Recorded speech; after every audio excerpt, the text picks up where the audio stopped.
Buenos días. Good morning. Bienvenidos a la Congregación Unitariana Universalista de Asheville.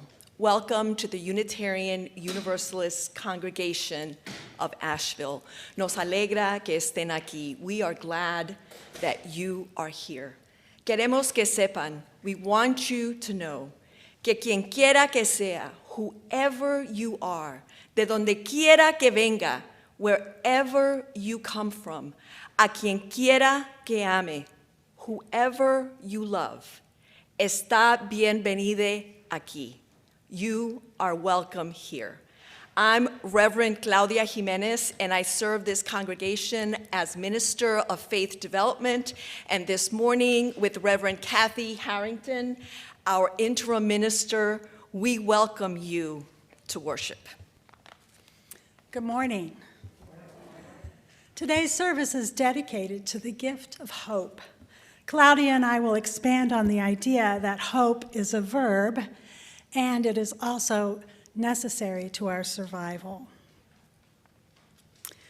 If you're visiting online and would like to learn more about the Unitarian Universalist Congregation of Asheville, click on the link in their chat box. And while you're in the chat, we invite you to introduce yourself and tell us where you're from. We're glad you're here. It's good to be together again.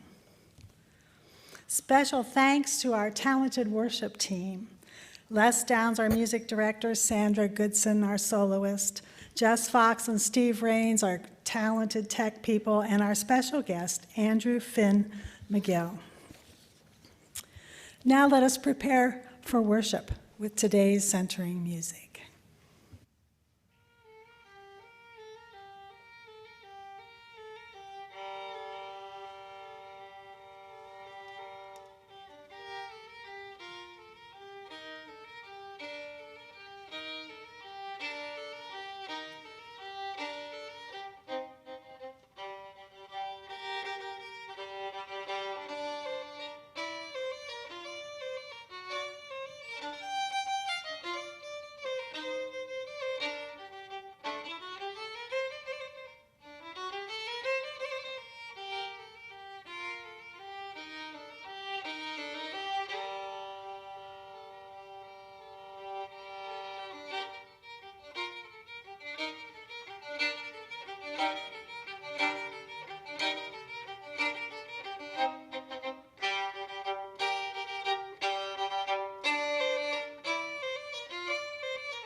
Thank you, Finn.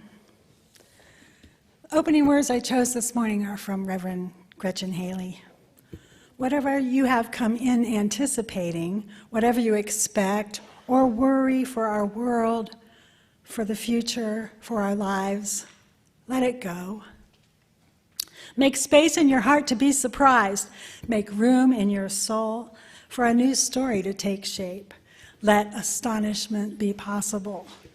At this life that remains a miracle, imagine the bursting of joy. Relentless and resilient, coming in waves, washing over us with music, with story, silence, and still in this dreaming together, being hope for each other and courage to believe in this new day dawning for us all. Come, let us worship together.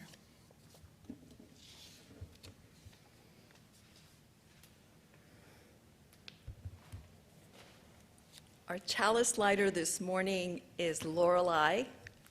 Come on up. And our chalice lighting words are by Melanie Davis. Our title for our chalice lighting is A Spark of Hope. If there were ever a time for a candle lit in the darkness, this would be it. Using a spark of hope, kindle the flame of love, ignite, thank you, the light of peace, and feed the flame of justice. Thank you, Lorelei.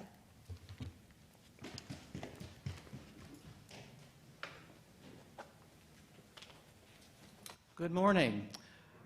Our original plan was to have our choir quartet singing our hymns today on video, but one of our members is sick. So we're fortunate to have Sandra Goodson, who's going to sing our opening hymn, number 346, Come Sing a Song with Me.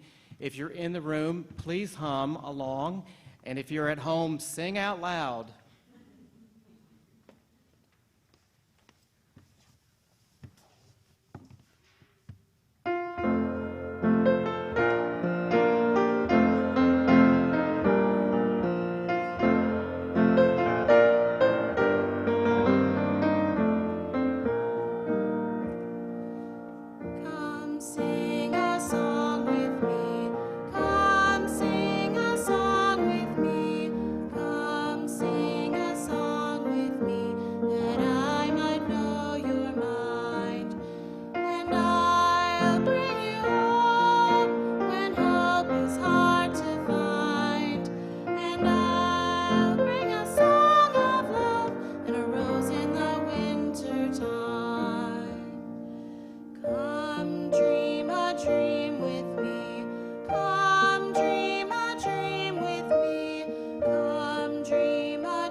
Good morning.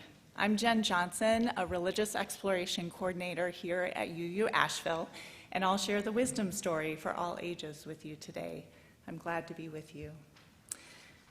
Our congregational theme this month is Opening to Joy, and the book I'll be sharing with you is a story about Layla, a 7-year-old, and it's told through the eyes and voice of her, and she reminds us that although we live in difficult and divisive times, that there are places and people and things that bring happiness to all of us. The book is called Layla's Happiness and is written by Mariah Dessa and Carrie Talley, illustrated by Ashley Corin. Layla's Happiness. My name is Layla. I am 7 years old. Layla means night beauty, and I love the night. The dark sky is pretty.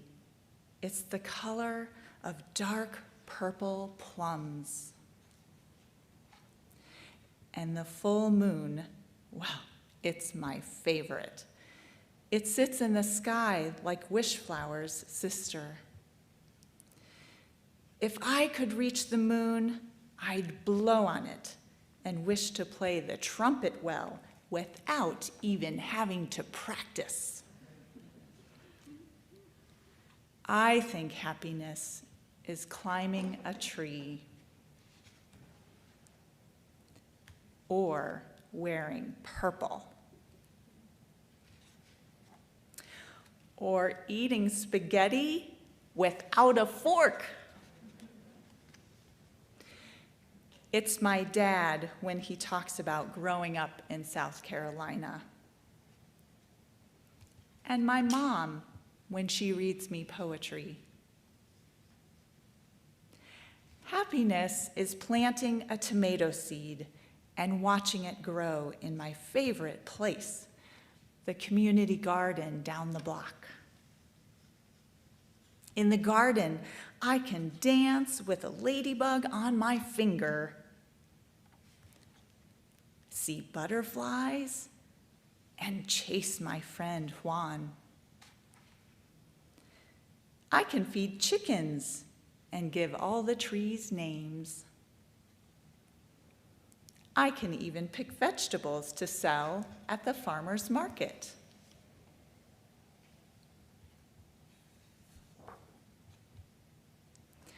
I think happiness is hearing Juan's parents laugh after they dance salsa under the magnolia tree. And when the sea reaches into her pocket to give me a sand dollar. I think happiness is showing my mom the outer space flowers in my kaleidoscope. That's what I think. Do you think so too?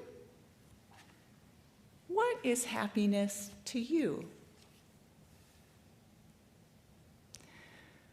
I love Layla's world, and Layla left us with a wondering question. What is happiness to you?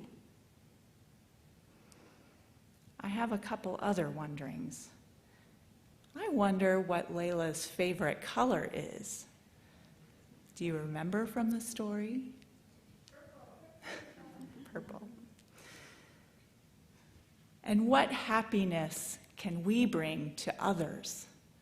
Those we love and know well, and those who we don't know yet at all.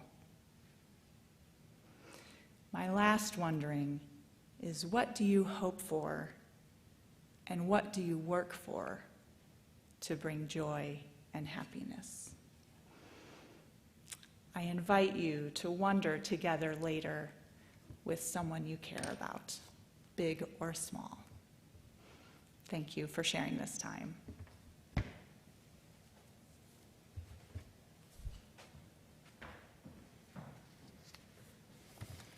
It's time for the work of the congregation.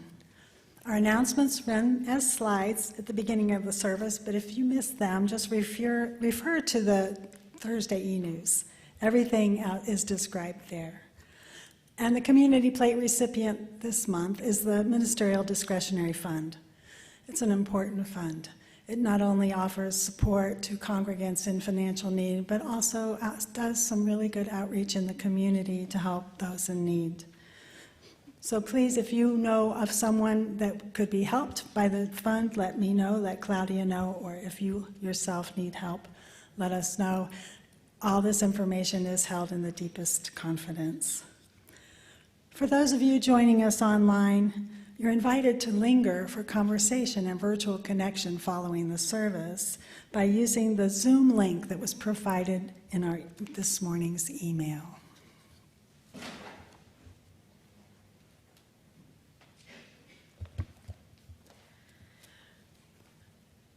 The work of this congregation is supported by the generosity of all who join us in person or online. Your generosity allows us to work toward fulfilling our goal, our mission of connecting hearts, challenging minds, and nurturing spirits while serving and transforming our community and the world. You can donate by check, on our website, or via text. If you are with us this morning, there is a basket by the door. For the gifts of your time, your presence, your talent, and your generosity, we are truly grateful.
Thank you, Andrew.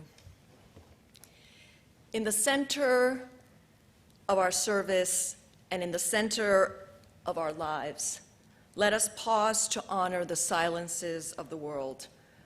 Let us open our hearts to the silent prayer for the healing of pain, that place of quiet, and the soft, gentle coming of love.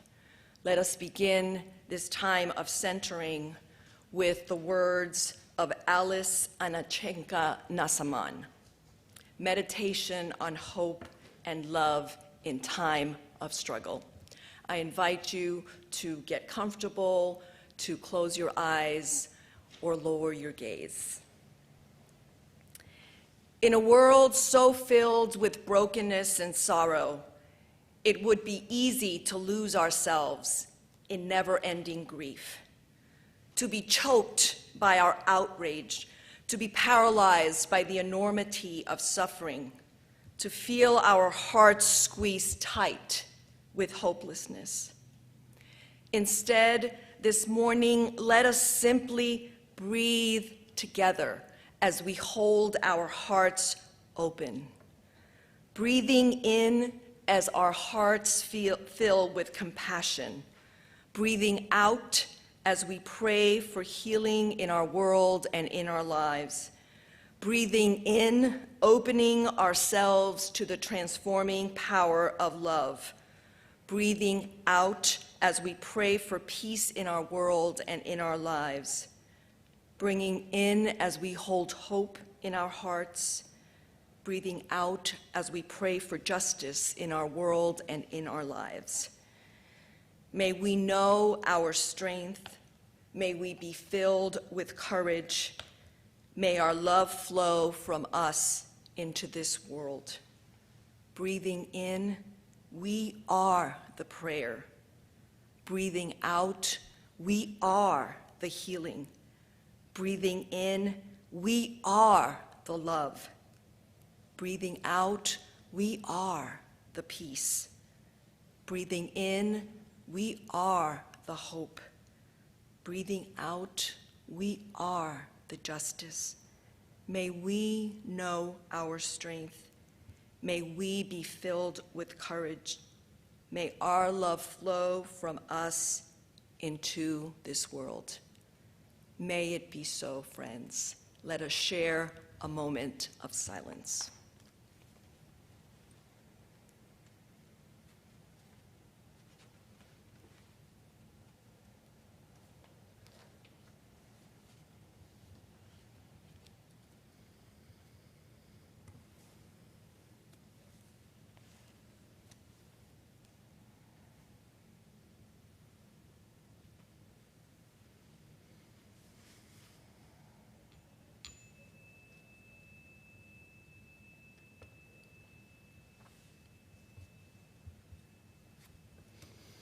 And now it's time to acknowledge our joys and our sorrows with a candle lighting ritual. If you're in the sanctuary, feel free to come forward and light a candle.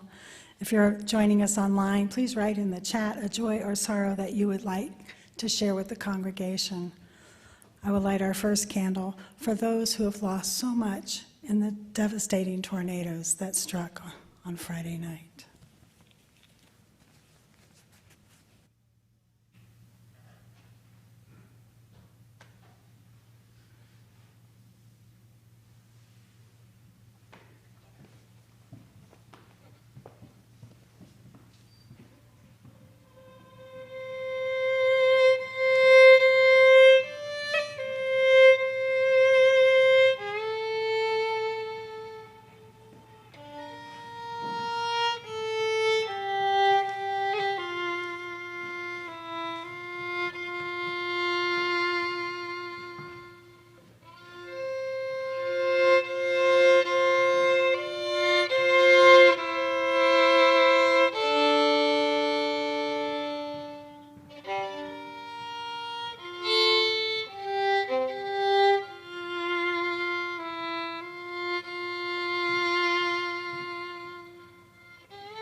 shared a joy, know that this congregation rejoices with you. And if you have shared a sorrow, know that you are held in love and care by this community.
Chorando baixinho, from the Portuguese, can be translated into a low weep. And these days, sometimes I feel like my heart is in the state of low weep.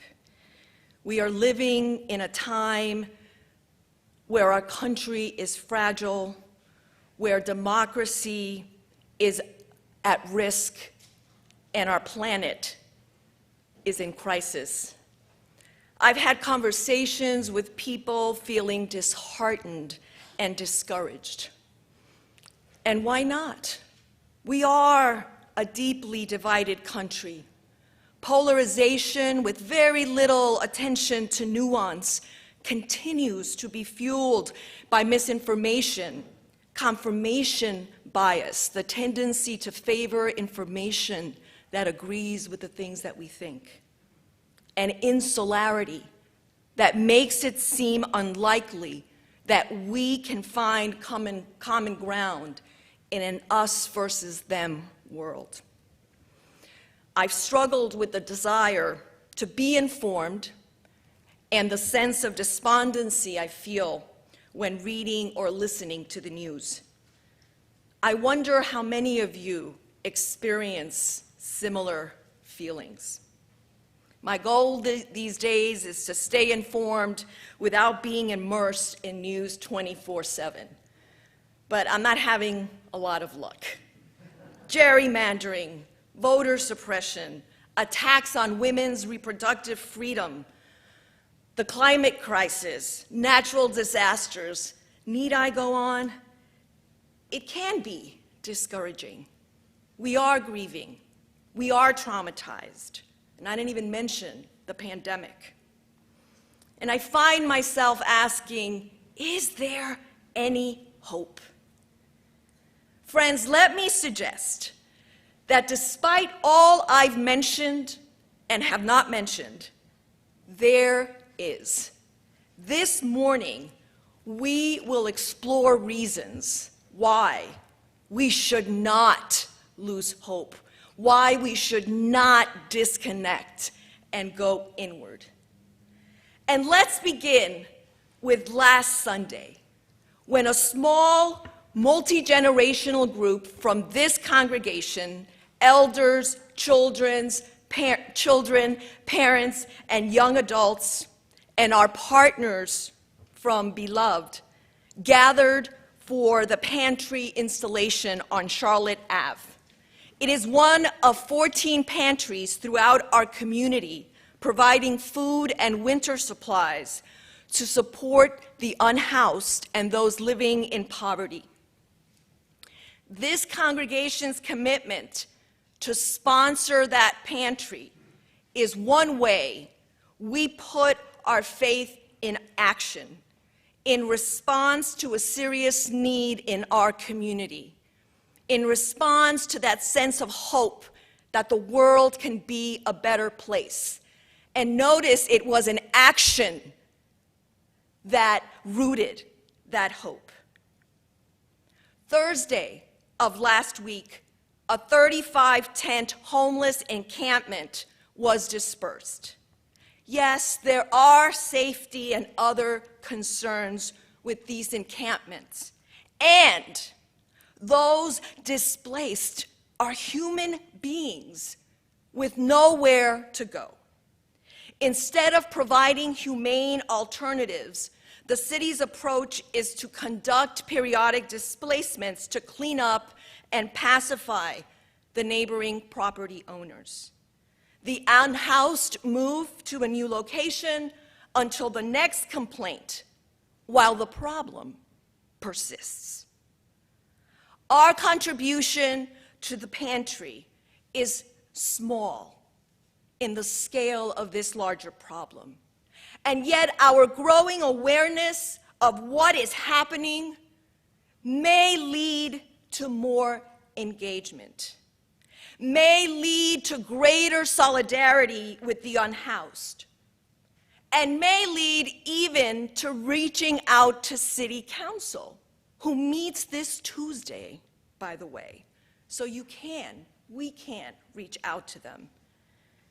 People doing their part to contribute to a healthier, caring community is what gives me hope.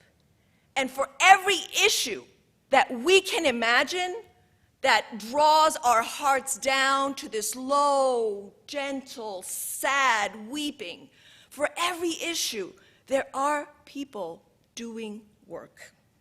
So what I'm talking about isn't hope that things will just turn out for the best, or hope that the supernatural will fix our problems. I'm talking about hope that is a verb, hope that is grounded in love for others, family, friends, community, our planet, that leads us to action. It is what eco-philosopher Joanna Macy calls active hope. Active hope. The practice of being active participants in bringing about what we hope for. And that's why I think hope is a verb. It is the verb, the call to action, that is embedded in the values of our 7 principles that guide and bind us together as Unitarian Universalists, regardless of our individual theologies.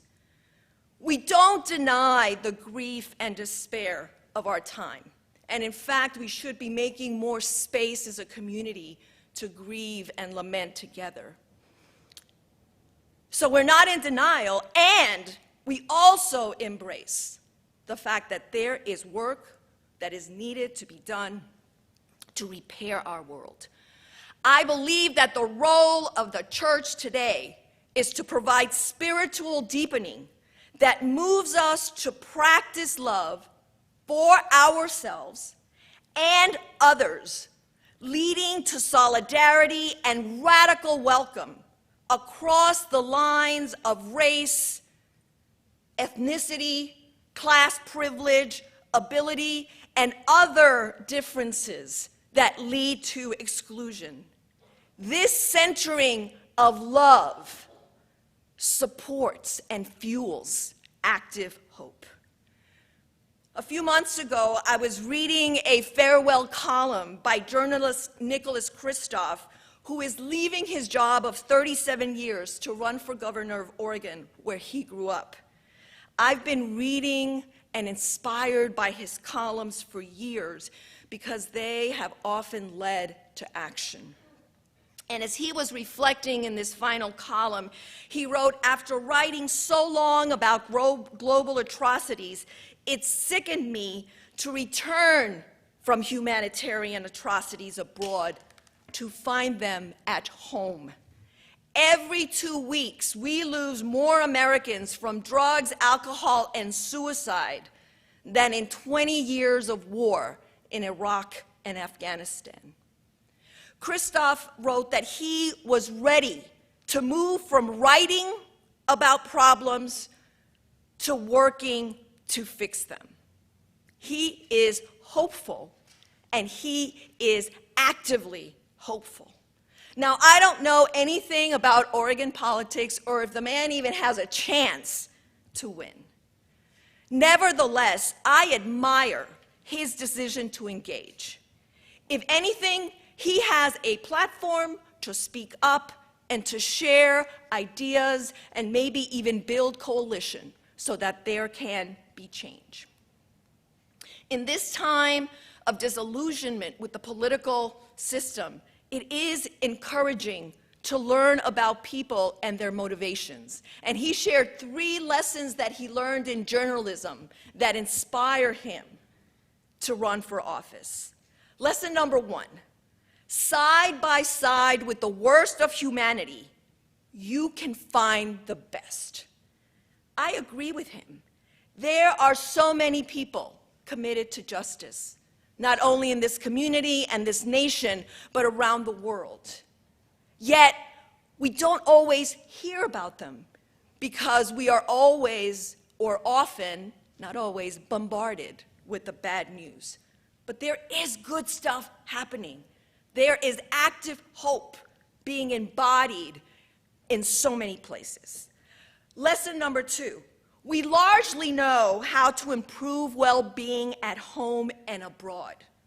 What we lack is the political will. Power and greed continue to get in the way.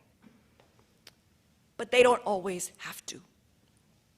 Lesson number 3, talent is universal, even if opportunity is not. There is so much human potential lost in our communities because people are not fully nurtured or educated. I found his lessons and his observations helpful because they are rooted in action. People doing good. Human ingenuity improving well-being. Human talent flourishing despite barriers. Kristof's decision to run for office seems to be his call to action in response to these times. I wonder, as Unitarian Universalists, what our call to action is. Each of us has a role to play. And we need to be listening for those stories of people practicing active hope. And I want to share a few brief stories from our denomination of how Unitarian Universalists, we're not perfect people, but we are persistent people that aspire to live into those principles that guide us. And so some Unitarian Universalists participate in Side with Love, an interfaith advocacy campaign sponsored by the UUA. Side with Love is currently joining the Poor People's Campaign in a Moral Monday march on Washington, D.C., to demand that legislators pass Build Back Better and voting rights legislation by the end of the year. Our president, Reverend Susan Frederick Gray, and over 100 clergy and UUs will be marching tomorrow at noon. How many of you participated in the UU the Vote campaign? I see a few hands. Over 450 UU congregations and 130 organizational partners participated in this campaign to get our values out in the public and get out the vote. It connected congregations and deepened relationships. Despite COVID, there were 600,000 phone calls, 1 million texts, 1 million letters and postcards mailed, and I think we mailed about 1,500 of them, and 10,000 voter registration, with a total contact of over 3 million people. That's active hope right there, friends. Many of our congregations are also learning about adopting the eighth principle because of increased awareness of how white supremacy has denied marginalized groups opportunities to access health, education, jobs, and affordable housing.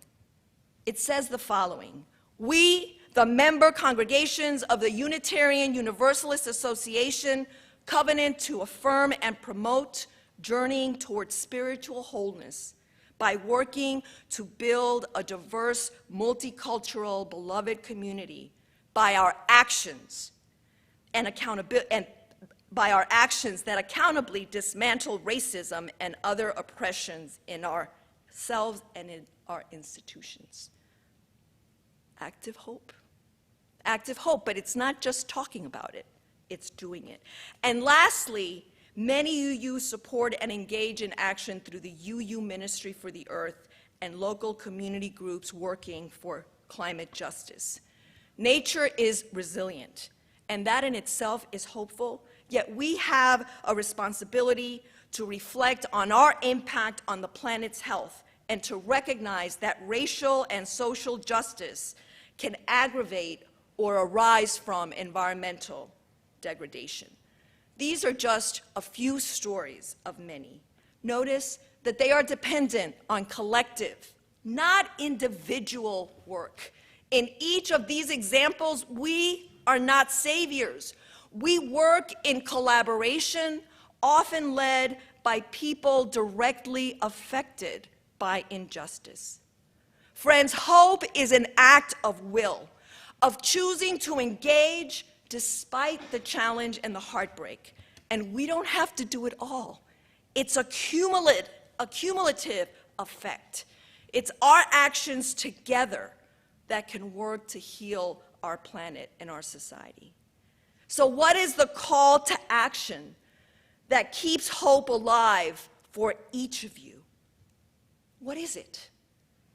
I hope for each of us that hope is grounded in love for others and our planet, that will lead each of us to act and to practice compassion and love. May you know that your action alongside the cumulative actions of others does make a difference. It is through action that hope remains alive. And that is why hope is a verb. May it be so.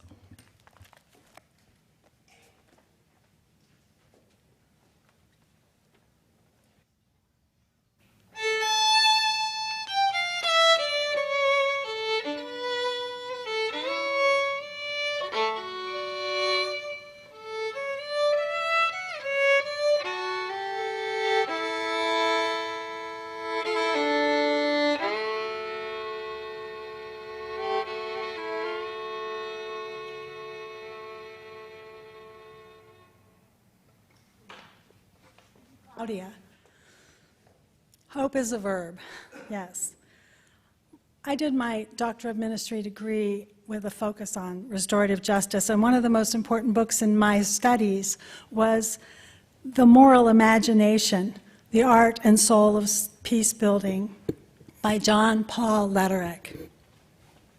And he asked the question, how do we transcend the cycles of violence that bewitch our human community while still living in them?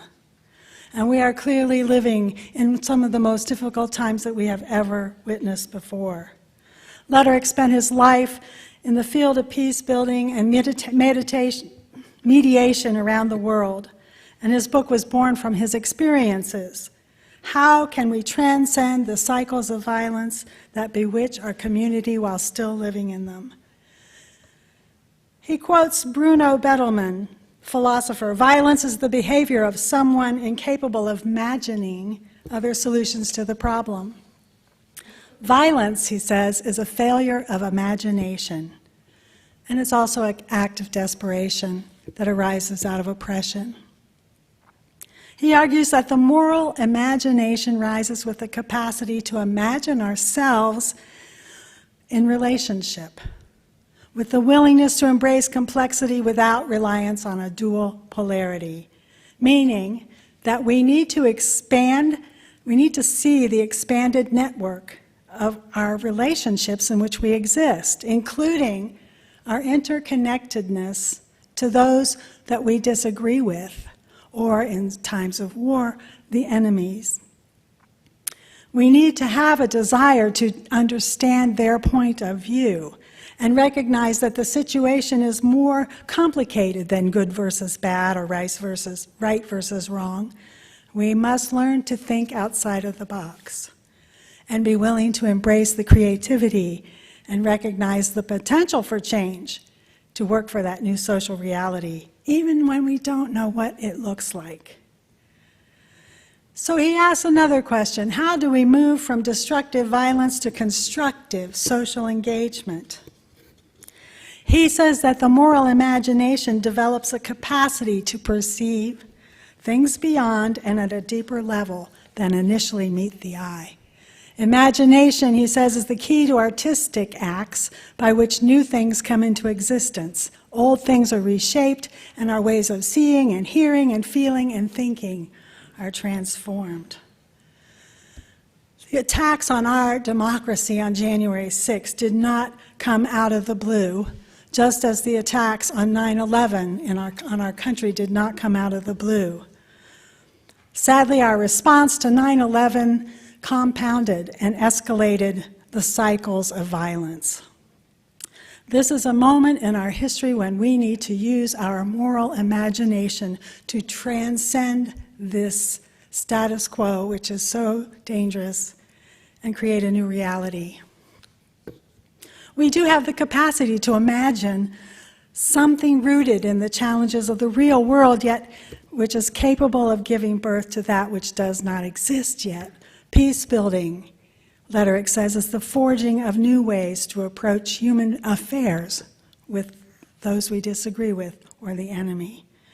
And we don't have to find our answers in a single solution, but we do need to learn to recognize how destructive patterns, and there are plenty going on here, can be transcended. Lederach refers to the turning points which are pregnant with life that rises from what appears to be the barren ground of destructive violence and relationships. In order to achieve the critical turning point that can save our democracy and achieve the peace we long for, we must use our imaginations to explore the art of soul of social change. So it sounds like a lot of work. It's overwhelming. I know I'm overwhelmed, as Claudia is. Where do we begin? All of the work that this congregation and others are doing is wonderful work. But I think I still feel overwhelmed at times, and I wonder if are there answers. Lederach devoted an entire chapter to complexity and simplicity. He quoted Margaret Wheatley, who said, "Most social change initiates or is shaped by a single traceable conversation. Surprisingly, this first step in the journey towards peace requires simplicity, not overwhelming complexity. And to illustrate, he shares a story of how he had a conversation with a colleague who pointed out that for some time, new science has been finding linkages between simplicity and complexity. In one research project, scientists posed the challenge of whether a computer could emulate a complex natural system. Scientists explored whether they could find a way to imitate the action and the flow of a flock of birds, like a murmuration of starlings. Now, this caught my attention because I was reading the book by Jane Goodall on hope. And she responded to the question, "Have you ever lost hope?" by sharing her own wonder and awe as a naturalist of witnessing a murmuration of starlings and their amazing agility and beauty. Why do they do that, she said? For fun? For joy? How is this adaptive? And how does this contribute to the survival of the species? How does a murmuration of starlings give Jane Goodall hope? Without a commander-in-chief, individual birds move in a coordinated way in unpredictable ways. The question is, could the computer capture this? The answer was not complexity. It was simplicity. The example, steer to avoid crowding, steer toward the average heading of local flock mates. When these rules were put into numeric commands, a dynamic rendition of flocking was emulated on a computer screen. From simplicity came the complexity of beauty. No pattern predictable, but patterns emerged. You can never predict what a flock of birds will do when a telephone pole appears in their path. The beauty lies in the creative act, the unpredictable, the unexpected response, creating anew with each flight in each moment.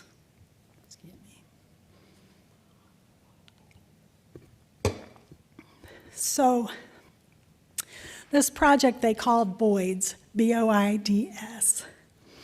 And this is all starting from the basic simplicity which created this stunning complexity. Lederach wondered then, what are the BOIDS of peace building? Peace building is enormously complex, unbelievably complex. But he had never thought of it this way. He always taught his students complexity before you simplify. But he realizes now that it's really simplicity that precedes complexity.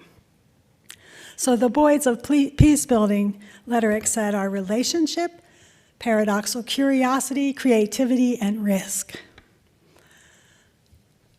Nicholas Kristof is exhibiting risk, leaving his job of 37 years. So in relationship, we have to recognize that nothing lives alone. Paradoxical curiosity, we must be curious and understand our enemies. We seek something beyond what is visible, something that holds apparent contradictory and violently opposed social energies together. And creativity will help us move beyond what exists towards something new and unexpected. So the moral imagination begins with simplicity, like murmuration and hope. Jane Goodall believes that hope is an aspect of our survival. It's a trait that without which we would perish. And when she was asked if she ever lost hope, she lifted up the beauty and awe of witnessing a murmuration of starlings.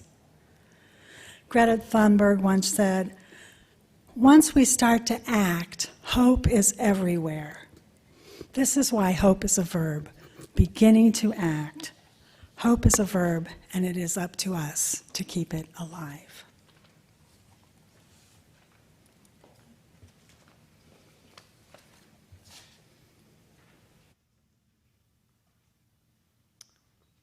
Our next hymn, Siyahamba, We Are Marching, is sung by the Angel City Chorale, a nonprofit arts organization based in LA.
closing words this morning are by James Morrison.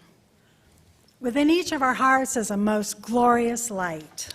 Go forth and let its spark help you understand what troubles both you and others. Go forth and let its light of reason be a guide in your decisions. Go forth and bring its ray of hope to those in need of help in both body and spirit, that they may find healing. Go forth and fan the flames of passion and moral imagination to help heal our world. Go forth and spread the warm glow of love, pushing back the darkness of the world. Go forth and share your glorious light with the world. And now let us rise in body or spirit and hum our closing song. Please join me in raising your hands as you are able in gratitude and in service, so that there may be active hope in our world.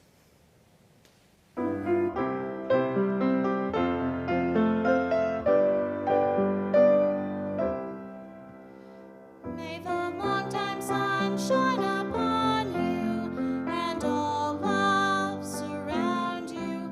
May the pure light within you guide your way home. May the long-time sun shine upon you, and all love surround you. May the pure light within you guide your way home.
You had some CDs for sale, yeah?